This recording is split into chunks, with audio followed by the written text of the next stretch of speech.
Maine. Around the World in 80 Days by Jules Verne. Translated by George Makepeace Towle. Chapter 17. Showing what happened on the voyage from Singapore to Hong Kong. The detective and Passepartout met often on deck after this interview, though Fix was reserved and did not attempt to induce his companion to divulge any more facts concerning Mr. Fogg. He caught a glimpse of that mysterious gentleman once or twice, but Mr. Fogg usually confined himself to the cabin, where he kept Aouda company, or, according to his inveterate habit, took a hand at whist. Passepartout began very seriously to conjecture what strange chance kept Fix still on the route that his master was pursuing. It was really worth considering why this certainly very amiable and complacent person, whom he had first met at Suez, had then encountered on board the Mongolia, who disembarked at Bombay, which he announced as his destination, and now turned up so unexpectedly on the Rangoon, was following Mr. Fogg's tracks step by step. What was Fix's object? Passepartout was ready to wager his Indian shoes, which he religiously preserved, that Fix would also leave Hong Kong at the same time with them, and probably on the same steamer. Passepartout might have cudgelled his brain for a century without hitting upon the real object which the detective had in view. He never could have imagined that Phileas Fogg was being tracked as a robber around the globe, but as it is in human nature to attempt the solution of every mystery, Passepartout suddenly discovered an explanation of Fix's movements, which was in truth far from unreasonable. Fix, he thought, could only be an agent of Mr. Fogg's friends at the Reform Club, sent to follow him up, and to ascertain that he really went round the world as had been agreed upon. "It's clear," repeated the worthy servant to himself, proud of his shrewdness. "He's a spy sent to keep us in view. That isn't quite the thing, either, to be spying Mr. Fogg, who is so honorable a man. Ah, gentlemen of the Reform, this shall cost you dear." Passepartout, enchanted with his discovery, resolved to say nothing to his master, lest he should be justly offended at this mistrust on the part of his adversaries. But he determined to chaff Fix, when he had the chance, with mysterious allusions, which, however, did not betray his real suspicions. During the afternoon of Wednesday, 30th October, the Rangoon entered the Strait of Malacca, which separates the peninsula of that name from Sumatra. The mountainous and craggy islets intercepted the beauties of this noble island from the view of the travellers. The Rangoon weighed anchor at Singapore the next day at 4 a.m. to receive coal, having gained half a day on the prescribed time of her arrival. Phileas Fogg noted this gain in his journal, and then, accompanied by Aouda, who betrayed a desire for a walk on shore, disembarked. Fix, who suspected Mr. Fogg's every movement, followed them cautiously, without being himself perceived, while Passepartout, laughing in his sleeve at Fix's manoeuvres, went about his usual errands. The island of Singapore is not imposing in aspect, for there are no mountains, yet its appearance is not without attractions. It is a part checkered by pleasant highways and avenues. A handsome carriage drawn by a sleek pair of New Holland horses carried Phileas Fogg and Aouda into the midst of rows of palms with brilliant foliage, and of clove trees, whereof the cloves form the heart of a half-open flower. Pepper plants replaced the prickly hedges of European fields.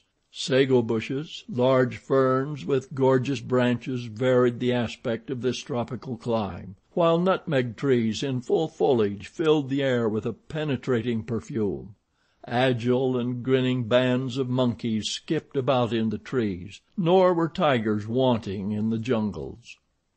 After a drive of 2 hours through the country, Aouda and Mr. Fogg returned to the town, which is a vast collection of heavy-looking, irregular houses, surrounded by charming gardens, rich in tropical fruits and plants, and at 10 o'clock they re-embarked, closely followed by the detective, who had kept them constantly in sight.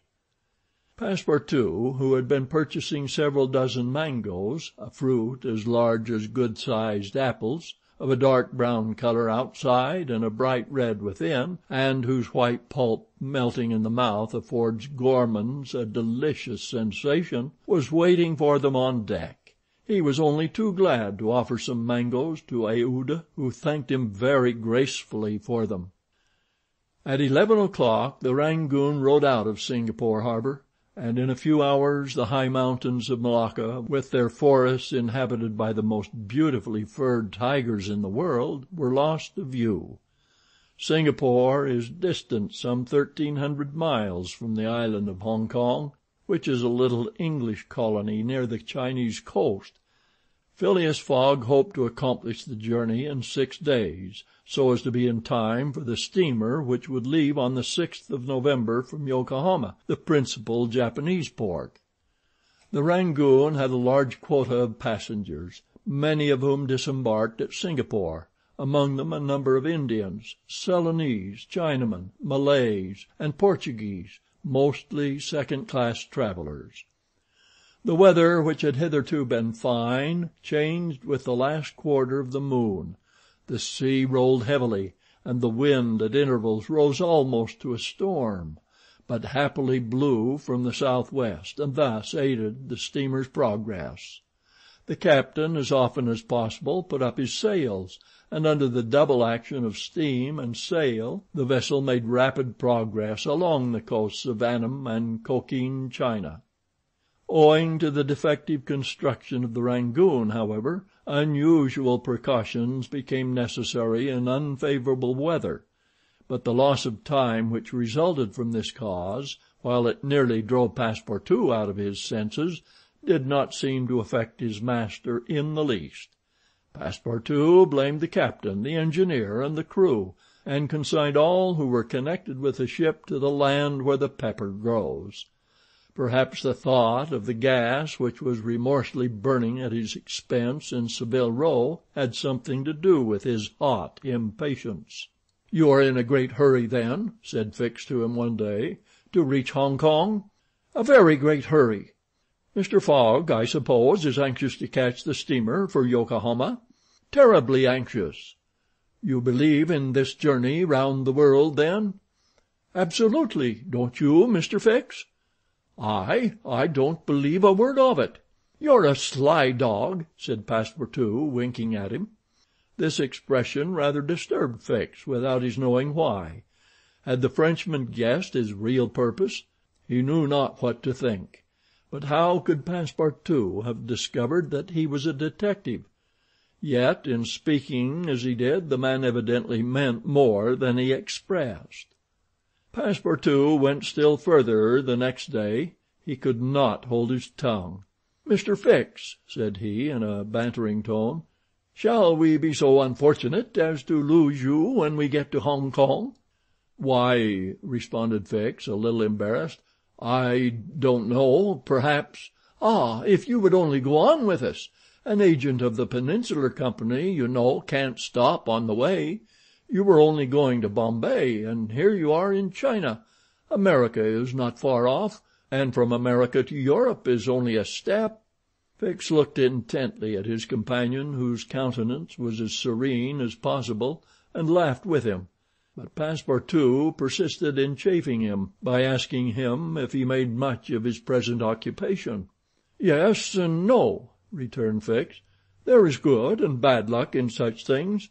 But you must understand that I don't travel at my own expense."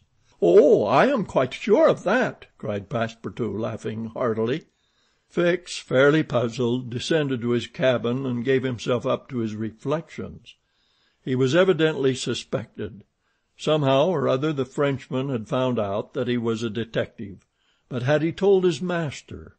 What part was he playing in all this? Was he an accomplice or not? Was the game then up? Fix spent several hours turning these things over in his mind, sometimes thinking that all was lost, then persuading himself that Fogg was ignorant of his presence, and then undecided what course it was best to take. Nevertheless, he preserved his coolness of mind, and at last resolved to deal plainly with Passepartout. If he did not find it practicable to arrest Fogg at Hong Kong, and if Fogg made preparations to leave that last foothold of English territory, he, Fix, would tell Passepartout all. Either the servant was the accomplice of his master, and in this case the master knew of his operations, and he should fail, or else the servant knew nothing about the robbery, and then his interest would be to abandon the robber. Such was the situation between Fix and Passepartout. Meanwhile, Phileas Fogg moved about above them in the most majestic and unconscious indifference. He was passing methodically in his orbit around the world, regardless of the lesser stars which gravitated around him. Yet there was nearby what the astronomers would call a disturbing star, which might have produced an agitation in this gentleman's heart.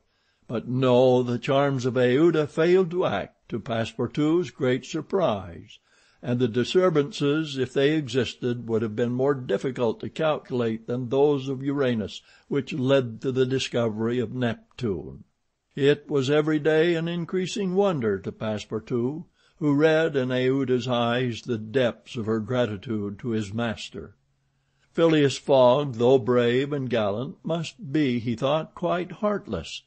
As to the sentiment which this journey might have awakened in him, there was clearly no trace of such a thing, while poor Passepartout existed in perpetual reveries. One day he was leaning on the railing of the engine-room, and was observing the engine, when a sudden pitch of the steamer threw the screw out of the water. The steam came hissing out of the valves, and this made Passepartout indignant. "The valves are not sufficiently charged," he exclaimed. "We are not going. Oh, these English! If this was an American craft we should blow up perhaps, but we should at all events go faster." Chapter 17